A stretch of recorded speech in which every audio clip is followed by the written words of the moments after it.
Bonjour très chers amis les vierges et soyez le bienvenu sur ma chaîne Intuition des Sérines et j'espère que vous êtes bien. Allez, c'est parti. Chut, reste là, ne bouge pas. Ce que tu es sur le point d'entendre, très peu de gens sont prêts à le recevoir. Non pas parce que c'est compliqué, mais parce que la plupart des gens passent leur vie à courir tellement vite qu'ils n'entendent plus les murmures de leur propre âme. Toi, tu t'es arrêté, tu es là. Et ce simple fait raconte déjà quelque chose de profond sur l'endroit où tu en es dans ton parcours. Je vais te confier quelque chose que je perçois, et je te demande de ne pas chercher à l'analyser tout de suite. Laisse-le simplement entrer, comme une goutte de pluie chaude sur une terre assoiffée. Ce que tu appelles ta souffrance est en train de se transformer, pas de disparaître, de se transformer. Et la différence entre les deux est immense. Quand quelque chose disparaît, il ne laisse rien derrière lui. Quand quelque chose se transforme, il devient autre chose. Quelque chose de plus riche, de plus profond, de plus utile. Et c'est exactement ce processus qui est à l'œuvre dans ta vie en ce moment. La douleur que tu as portée, les épreuves que tu as traversées, les nuits lourdes et les matins gris, tout cela n'est pas en train de s'évaporer comme si rien ne s'était passé. Tout cela est en train de devenir le terreau d'une nouvelle réalité. Et cette nouvelle réalité, laisse-moi te la décrire parce que je la sens avec une netteté qui me surprend moi-même. Imagine un forgeron. Il prend un morceau de métal brut, informe, terne.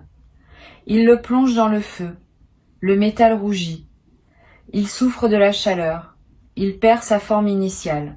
Tout observateur extérieur pourrait croire que le métal est en train d'être détruit. Mais le forgeron sait. Il sait que ce passage par le feu est le seul chemin vers la lame, vers la beauté, vers la fonction, vers la puissance. Sans le feu, le métal reste un bloc inutile. Avec le feu, il devient une épée, un outil, une œuvre d'art. Tu es ce métal. Et le feu que tu as traversé n'était pas une punition, c'était une forge. Ce que Intuition des Sirènes perçoit pour toi en cet instant, c'est que tu arrives au moment où le forgeron retire la lame du feu. Le métal est encore chaud, il rougeoie encore, mais la forme est là. La trempe est faite, il ne reste plus qu'à polir et à révéler l'éclat qui était caché sous la surface rugueuse. Il y a un mot que je voudrais installer entre nous comme une lanterne dans la nuit. Ce mot, c'est transmutation. La transmutation, c'est l'art de transformer le plomb en or. Les alchimistes d'autrefois passaient leur vie entière à chercher cette formule dans leur laboratoire. Ce qu'ils ne comprenaient pas toujours, c'est que la véritable transmutation ne se fait pas dans un creuset de cuivre. Elle se fait dans le cœur humain. Dans ta capacité à prendre une souffrance et à en extraire de la sagesse. À prendre une perte et à en tirer une liberté. À prendre un effondrement et à y trouver le socle d'une reconstruction plus solide. Et toi, sans même le savoir, tu es un alchimiste. Tu l'as toujours été. Chaque épreuve que tu as traversée, tu ne l'as pas simplement subie, tu l'as traversée. Ce verbe est important. Traverser, c'est entrer par un côté et ressortir par l'autre, c'est ne pas rester coincé au milieu. Et si tu es là aujourd'hui, en train d'écouter ces mots, c'est la preuve vivante que tu as traversé chaque tempête. Pas une seule ne t'a englouti, pas une seule ne t'a gardé prisonnier. Tu es toujours ressorti. Peut être abîmé, peut être fatigué, mais debout, toujours debout. Et cette capacité à te relever, encore et encore, n'est pas un hasard. Ce n'est pas de la chance. C'est une force qui vit en toi et qui est bien plus ancienne que les circonstances de ta vie actuelle. C'est une force d'âme, une résistance du cœur, un refus profond, viscéral, de laisser la nuit avoir le dernier mot. C'est cette force-là qui a préparé le changement dont je vais maintenant te parler. Parce que le changement qui arrive n'est pas un accident. Ce n'est pas un coup de chance qui tombe du ciel sur quelqu'un qui n'a rien fait pour le mériter. C'est l'aboutissement naturel de tout ce que tu as construit dans l'invisible. Chaque fois que tu as choisi la gentillesse quand tu aurais pu choisir la colère. Chaque fois que tu as tendu la main quand tu aurais pu fermer le poing. Chaque fois que tu as continué à croire quand tout semblait te donner des raisons d'abandonner. Toutes ces petites décisions, ces micro-actes de foi quotidiens ont tissé un filet sous tes pieds. Un filet que tu ne pouvais pas voir, mais qui était là, qui est là, et qui maintenant est prêt à te porter vers quelque chose de nouveau. Je veux te parler de ce que signifie vraiment la fin d'une souffrance. Parce que c'est un concept que l'on comprend souvent mal. Quand on souffre, on imagine que la fin de la souffrance ressemble à l'opposé exact de ce qu'on vit. Si on est triste, on pense que la fin de la souffrance, c'est la joie permanente. Si on est seul, on pense que c'est la présence constante de quelqu'un. Si on est perdu, on pense que c'est une carte parfaite avec un itinéraire tracé au millimètre. Mais la vie ne fonctionne pas par opposition. Elle fonctionne par intégration. La fin de ta souffrance ne va pas ressembler à l'effacement de tout ce qui t'a fait mal. Elle va ressembler à un changement dans ta relation avec la douleur elle-même. Tu ne vas pas cesser de ressentir, tu vas cesser d'être emprisonné par ce que tu ressens. C'est comme la différence entre être sous l'eau et nager. Dans les deux cas, tu es dans l'eau. Mais dans un cas, tu te noies et dans l'autre, tu avances. Ce qui est en train de se mettre en place pour toi, c'est cette capacité à nager, à te mouvoir dans les courants de la vie avec une aisance que tu n'as jamais connue. Les vagues seront toujours là, elles font partie de l'océan. Mais toi, tu ne seras plus submergé. Tu sauras les lire, les anticiper, les chevaucher. Et cela change absolument tout dans l'expérience quotidienne de vivre. Pense un instant à la dernière fois où tu as ri sans raison. Pas un rire provoqué par une blague ou par une situation comique. Un rire qui a surgi de nulle part, du fond de toi, comme une source souterraine qui jaillit. Si tu te souviens de ce moment, tu sais de quoi je parle. Ce rire-là, c'est la signature de ton âme. C'est le son qu'elle fait quand rien ne l'empêche d'être elle-même. Quand les couches de protection, de méfiance, de douleur accumulées se fissurent suffisamment pour laisser passer la lumière d'origine, le changement qui arrive va multiplier ces moments, ces éclats de joie spontanée, ces instants où tu te surprendras à sourire, sans raison. Ces matins où tu ouvriras les yeux et où la première pensée qui te traversera ne sera pas une inquiétude mais une curiosité, une envie, un élan. Cela ne veut pas dire que chaque jour sera parfait. Cela veut dire que ta ligne de base va changer. La fréquence fondamentale sur laquelle tu vibres va monter d'un cran. Les jours difficiles seront toujours là, mais ils seront des exceptions au lieu d'être la norme. Et surtout, tu auras les ressources intérieures pour les accueillir sans qu'ils te détruisent. Je veux maintenant te parler de quelque chose que peu de gens remarquent quand ils sont en pleine transition. C'est ce que j'appelle la réorganisation silencieuse. Quand un grand changement se prépare dans ta vie, les premiers signes ne sont pas spectaculaires. Ils sont subtils, presque imperceptibles. C'est un goût différent dans ta bouche le matin. Une envie soudaine de ranger un tiroir que tu n'avais pas ouvert depuis des mois. Un livre qui t'attire sans que tu saches pourquoi. Une musique qui te fait pleurer alors qu'elle ne t'avait jamais touché auparavant. Un besoin nouveau de silence. Ou au contraire, un besoin soudain de mouvement, de sortir, de respirer un air différent. Ces micro-signaux ne sont pas anodins. Ce sont les premiers tremblements d'un continent intérieur qui se déplace. La tectonique de ton âme est en mouvement. Et comme les plaques tectoniques de la Terre, ces mouvements sont lents, profonds et irréversibles. Quand un continent bouge, il ne revient pas en arrière. Quand ton âme se déplace vers une nouvelle position, elle ne recule pas. Observe ces signes avec tendresse. Ne les juge pas. Ne cherche pas à les expliquer. Contente-toi de les accueillir comme les messagers d'un printemps que tes yeux ne peuvent pas encore voir, mais que ton corps et ton intuition ont déjà détecté. Tu sais, il y a une intelligence dans le corps humain qui dépasse de loin tout ce que le cerveau peut concevoir. Ton corps sait des choses que ta tête ignore et réagit à des fréquences que ton mental ne peut pas capter. Et en ce moment, ton corps te parle. Il te dit, à sa manière, que quelque chose de beau se prépare. Peut être que tu le sens dans tes épaules qui se détendent légèrement, peut être dans ta respiration qui devient un peu plus profonde sans effort, peut être dans un appétit qui change ou dans un sommeil qui se modifie. Ton corps se prépare à accueillir une version de toi que tu n'as pas encore rencontrée. Fais-lui confiance. Il est ton allié le plus fidèle dans cette transformation. Il y a un aspect de ce changement que je veux aborder avec toi et c'est peut être le plus délicat. C'est la question du mérite.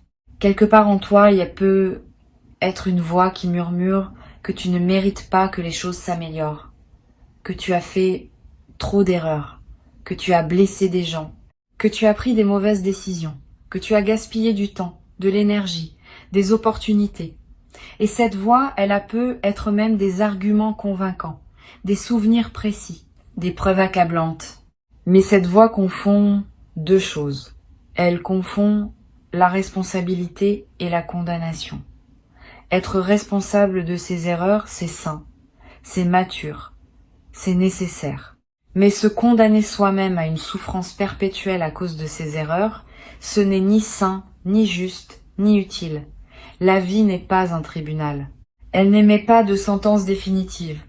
Elle offre des cycles, des renouvellements, des secondes chances, des troisièmes chances, des centièmes chances.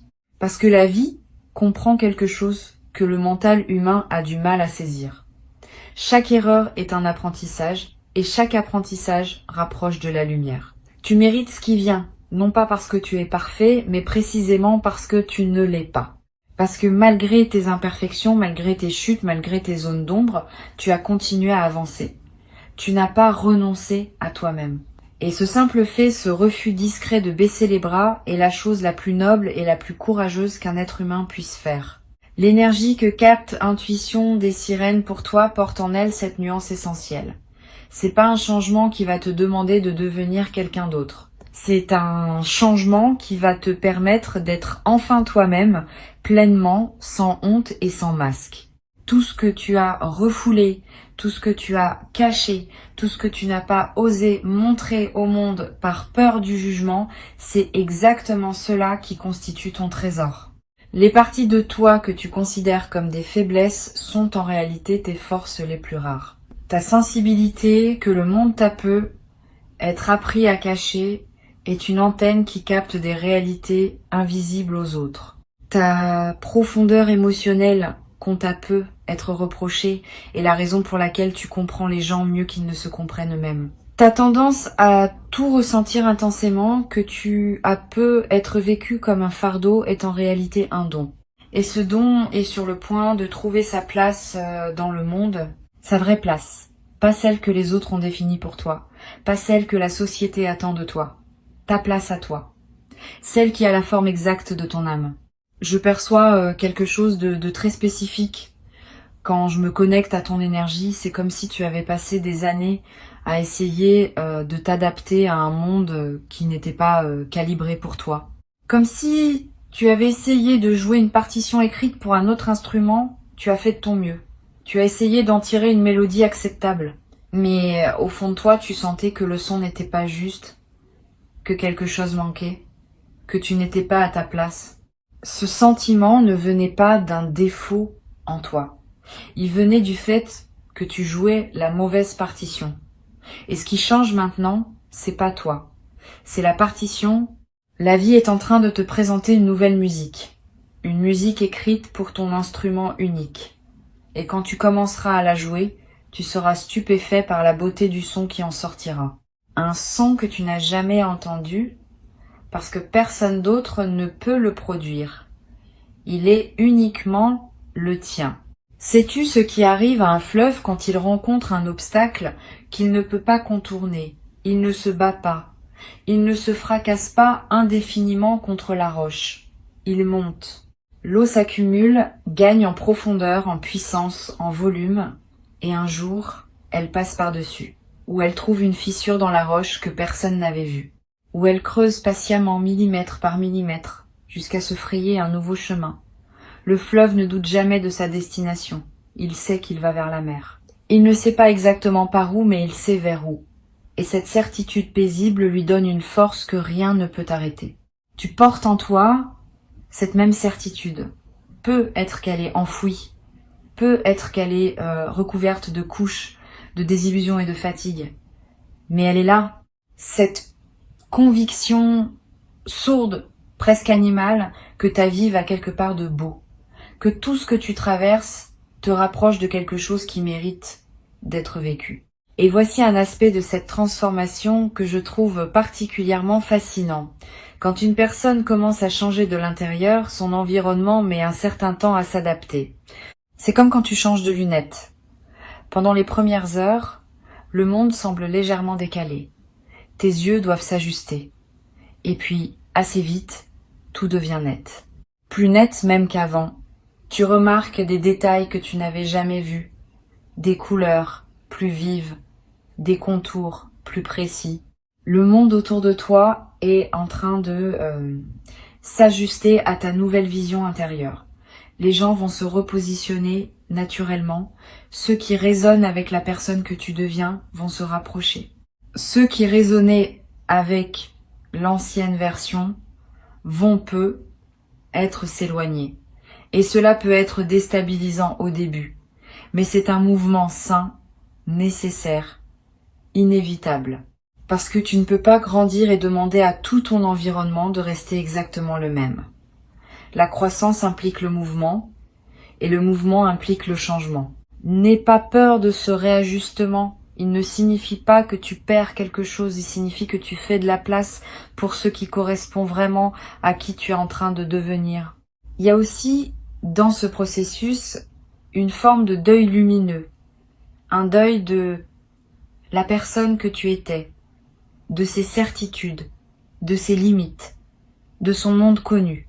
Et même si ce monde te faisait souffrir, il avait au moins le mérite d'être familier.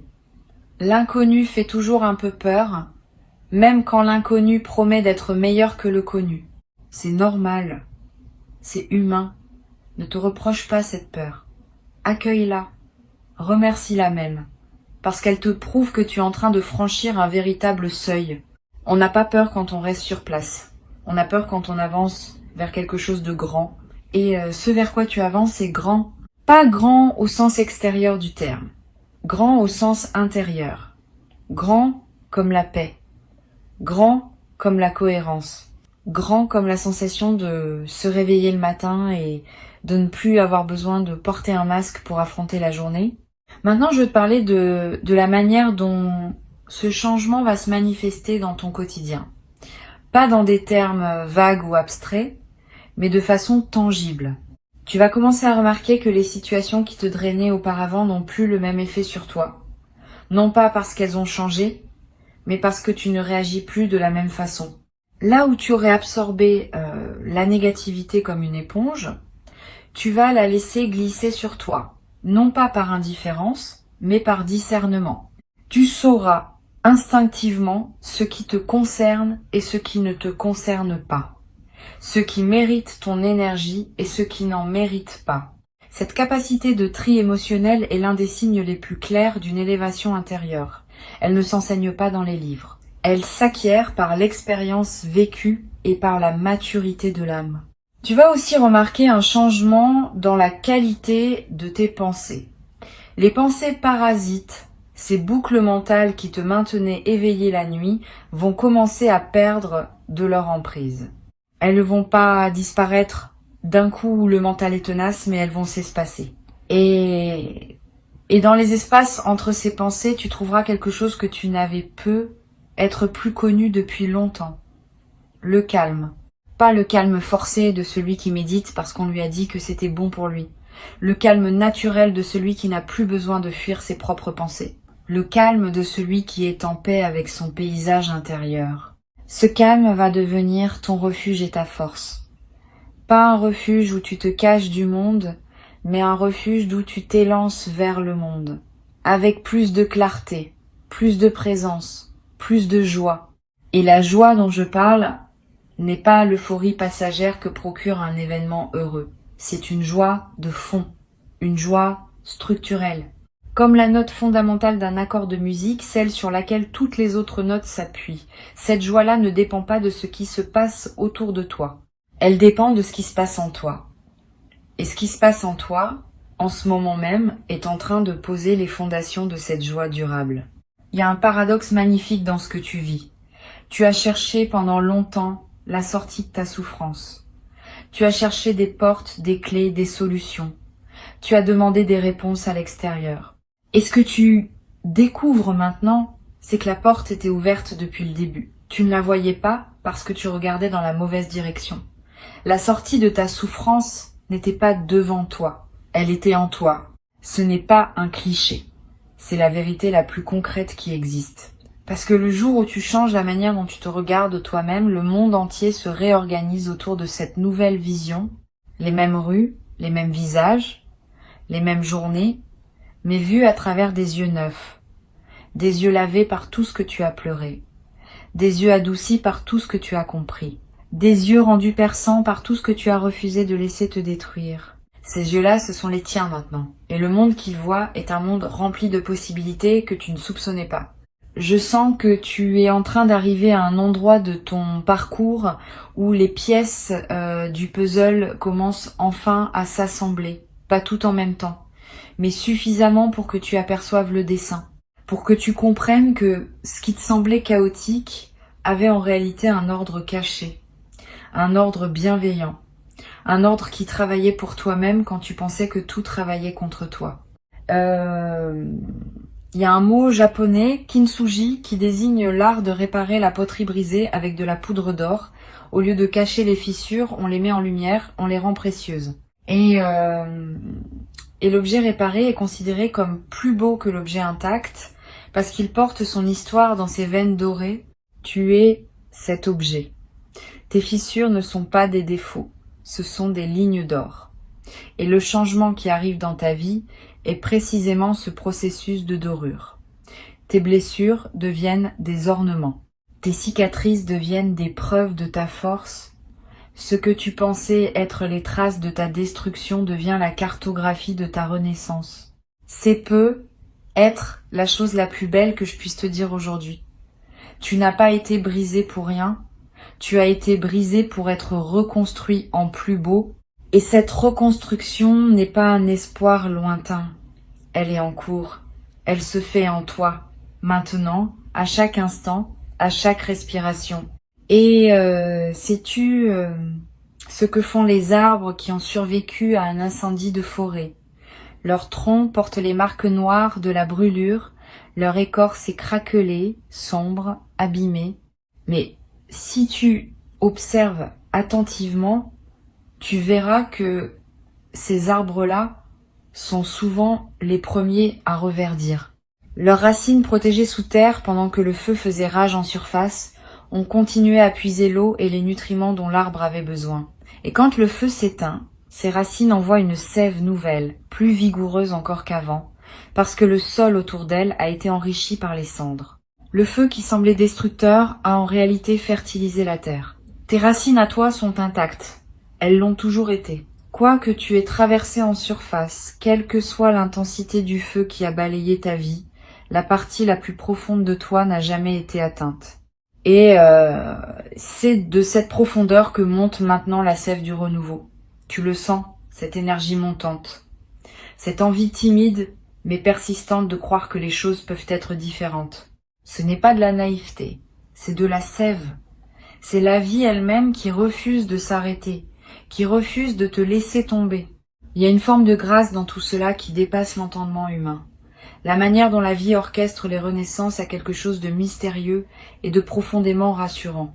Elle ne te demande pas de comprendre le mécanisme. Elle te demande simplement de lui faire confiance, de la laisser opérer en toi, de ne pas interférer avec le processus par ta peur ou ton impatience, de te laisser reconstruire avec la patience du kintsugi, veine d'or après veine d'or. La souffrance que tu as connue avait un sens que tu ne pouvais pas percevoir tant que tu étais dedans. C'est comme essayer de lire un livre en ayant le nez collé contre la page. Tu ne vois que des lettres floues, sans lien entre elles. Mais dès que tu prends du recul, les mots apparaissent. Les phrases se forment. Et l'histoire se révèle. Tu prends ce recul maintenant. Et l'histoire de ta vie commence à se lire d'une manière qui te coupe le souffle, Non pas parce qu'elle est tragique, mais parce qu'elle est belle. Parce qu'elle a une cohérence que tu ne soupçonnais pas. Parce que chaque chapitre, même les plus douloureux, a contribué à te rendre capable de vivre ce qui vient. Et ce qui vient, je te le répète, est à la mesure de ce que tu as traversé. L'univers a cette forme de justice poétique. Il ne te donne pas le bonheur que tu n'aurais pas su reconnaître. Il te le donne quand tu as assez mûri pour le voir, pour le goûter, pour le savourer pleinement, pour ne pas le gaspiller. Tu es prêt, tu es mûr, tu es à la hauteur. Et si une part de toi doute encore, si un coin de ton esprit résiste et se demande si ces mots s'appliquent vraiment à toi, je t'invite à poser ta main sur ton cœur un instant, sans son battement. Ce battement n'a jamais cessé, même dans tes pires moments. Ce battement est la preuve la plus simple et la plus irréfutable que la vie croit en toi, que la vie continue de miser sur toi, que la vie, dans sa sagesse silencieuse, te considère comme quelqu'un qui vaut la peine de battre pour. Et si la vie croit en toi, pourquoi ne croirais-tu pas en elle quand elle te dit que le meilleur est en route? Ce que tu as porté pendant si longtemps, ce poids invisible que personne ne voyait, cette fatigue qui n'était pas physique mais existentielle, ce sentiment d'être décalé par rapport au monde, tout cela est en train de s'alléger. Non pas parce que quelqu'un est venu te l'enlever des épaules, mais parce que tu as développé la force de le déposer toi-même. Et il y a un monde de différence entre les deux. Quand quelqu'un te libère, tu dépends de cette personne. Quand tu te libères toi-même, tu dépends de ta propre puissance. Et cette puissance ne peut plus jamais t'être retirée. C'est peut être la transformation la plus fondamentale de toutes, celle qui passe de la dépendance à la souveraineté, du regard tourné vers l'extérieur au regard tourné vers l'intérieur, de l'attente à l'action. Non pas une action frénétique, bruyante, épuisante, une action douce, guidée, inspirée. L'action de quelqu'un qui ne court plus après la vie, mais qui marche avec elle à son rythme, en confiance. Avant de clore cet espace que nous avons partagé, je veux que tu gardes une chose gravée en toi, une seule chose, si tu ne devais retenir qu'une seule idée de tout ce que tu viens d'entendre. La voici. Ta souffrance n'a jamais été ta destination, elle n'a jamais été ton adresse permanente, elle a toujours été un passage, un tunnel, et les tunnels par définition ont une sortie. Tu approches de cette sortie. La lumière au bout n'est pas un mirage, elle est réelle, elle est chaude, et elle t'attend avec la patience infinie de ce qui t'a toujours appartenu. Tu sais ce que font les papillons quand ils sortent enfin de leur chrysalide. Ils ne s'envolent pas immédiatement. Ils restent un moment accrochés à la branche, les ailes encore humides, encore froissées. Ils laissent le soleil les sécher. Ils laissent le vent les déployer. Et ce n'est que après ce temps de patience, ce temps d'acclimatation au monde nouveau dans lequel ils sont nés, qu'ils prennent leur envol. Ce moment de pause n'est pas de la faiblesse. C'est de la sagesse instinctive. C'est le corps qui sait qu'il faut se préparer avant de voler. Tu es dans ce moment de pause. Tes ailes se déploient. Le soleil de ta nouvelle vie les sèche doucement. Et bientôt, très bientôt, tu sentiras sous toi le courant d'air ascendant qui te portera vers des hauteurs que tu n'aurais jamais cru possibles. Pas parce que tu as été choisi par une force extérieure, mais parce que tu t'es choisi toi-même. Parce que, au milieu de tout ce que tu as traversé, tu as fait le choix silencieux et radical de continuer à croire en toi, en la vie, en la possibilité que demain soit différent d'hier. Et demain sera différent, il l'est déjà. Si tu es arrivé jusqu'ici, si tu as laissé chacun de ces mots se poser dans ton cœur sans les rejeter, c'est que le message d'intuition des sirènes était destiné à te trouver, pas à te convaincre, pas à te divertir, à te trouver, comme une lettre que l'univers avait écrite à ton nom et qu'il attendait le bon moment pour te remettre. Ce moment, c'est maintenant, et toi, tu es exactement là où tu dois être. Respire profondément, souris, même légèrement, et sache que la prochaine fois que tu ouvriras les yeux sur le monde, tu verras quelque chose que tu n'avais jamais vu avant. Non pas parce que le monde aura changé, mais parce que toi, tu auras changé. Et c'est tout ce qu'il fallait.